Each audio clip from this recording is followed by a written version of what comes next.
சினிமால முன்னணி நடிகர்கள்ல ஒருத்தர் தான் சூர்யா. அவரோட மனைவி ஜோதிகாவோட இணைஞ்சு 2D என்டர்டைன்மெண்ட் அப்படின்ற தயாரிப்பு நிறுவனத்தை ஆல்ரெடி நடத்திட்டு வராரு. அது மட்டும் இல்லாம அவரோட உறவினர்கள் சிலருமே தனித்தனியா தயாரிப்பு நிறுவனங்கள் நடத்திட்டு வராங்க. அதுலயுமே சூர்யா குடும்பத்தினருக்கு பங்கு இருக்கு அப்படின்னு சொல்லப்படுது. அப்பட நிறுவனங்கள் தயாரிக்கக்கூடிய படங்கள்ல மட்டும்தான் ரீசெண்டாவே சூர்யாவும் கார்த்தியும் நடிச்சிட்டு வராங்க. இந்த நிலையில புதுசா ஒரு தயாரிப்பு நிறுவனத்தை சூர்யா ஆரம்பிக்க போறாராம்.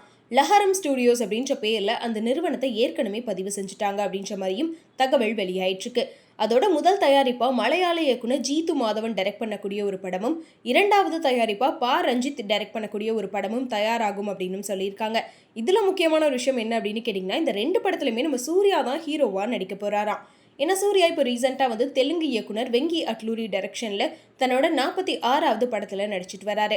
அந்த படத்தை முடிச்சதுக்கு அப்புறமா மலையாள இயக்குனர் ஜீத்து மாதவன் கூடயும் ரஞ்சித் அவர்கள் டைரக்ட் பண்ணக்கூடிய படத்துலையும் சூர்யா நடிக்க போகிறதா தெரிவிச்சிருக்காங்க.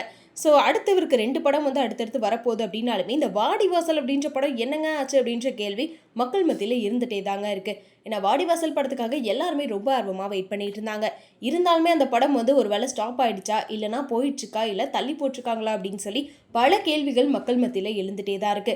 இருந்தாலும் அதுக்கு ஒரு சரியான விளக்கம் இப்போ வரைக்குமே கொடுக்கல. அப்படி இருக்கப்போ சூர்யாவும் தொடர்ந்து அடுத்தடுத்த படங்கள்ல நடிச்சுட்டே தான் இருக்காரு. அவர் கடைசியா நடிச்ச ரெட்ரோ படத்துக்கு மக்கள் மத்தியில் பெரிய அளவுக்கு வரவேற்பும் கிடைச்சது. முக்கியமா அந்த படத்துல வசூல் ரீதியாகவும் ஒரு பெரிய ஹிட் கொடுத்தாங்க அப்படின்னு சொல்லாங்க.